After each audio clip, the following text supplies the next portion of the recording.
আসসালামু আলাইকুম। জাতীয় দৈনিক সংবাদ দিগান্ত পত্রিকার নিয়মিত সংবাদের সাথে আছি আমি ইভা সাদিকা। কাল থেকে কমতে পারে তাপমাত্রা। রোববার থেকে বৃষ্টি বেড়ে দেশের বিভিন্ন স্থানে দিনের তাপমাত্রা কমতে পারে। তবে দেশের পশ্চিমাঞ্চল খুলনা ও রাজশাহী বিভাগ ও মধ্য অঞ্চলে ঢাকা বিভাগ চলমান তাপপ্রবাহ আরও দুদিন অব্যাহত থাকতে পারে বলে জানিয়েছেন আবহাওয়াবিদরা। গত দুদিনে ঝড় বৃষ্টির কারণে বিভিন্ন অঞ্চলে সামান্য তাপমাত্রা কমেছে, তবে এখনও স্বস্তি ফেরেনি জনজীবনে।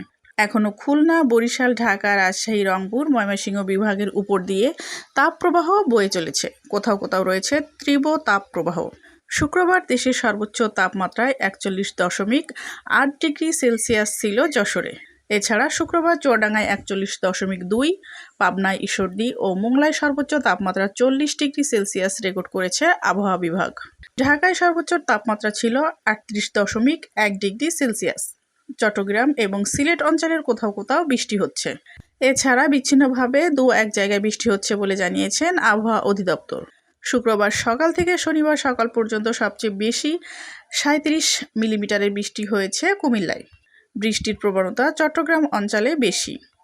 চট্টগ্রামের বাইরে শ্রীমঙ্গলে 12, ভোলায় 32, সিলেটে 4, মোংলায় 1 মিলিমিটার বৃষ্টি হয়েছে বলে জানিয়েছেন আবহাওয়া বিভাগ। আবহাওয়াবিদ মোহাম্মদ আবুল কালাম মল্লিক জানান, সিলেট বিভাগের কিছু কিছু জায়গায় এবং রংপুর, ঢাকা, ময়মনসিংহ, বরিশাল ও চট্টগ্রাম বিভাগের এক জায়গায় অস্থায়ীভাবে দমকা বা ঝড়ো হাওয়া সহ বৃষ্টি ও বজ্রসহ বৃষ্টি হতে পারে। সেই সঙ্গে কোথাও কোথাও বিক্ষিপ্তভাবে শিলাবৃষ্টি হতে পারে। এছাড়া দেশের অন্যত্র অস্থায়ীভাবে আংশিক মেঘলা আকাশসহ আবহাওয়া প্রধানত শুষ্ক থাকতে পারে। এ সময়ে সারা দেশে দিন এবং রাতের তাপমাত্রা প্রায় অপরিবর্তিত থাকতে পারে।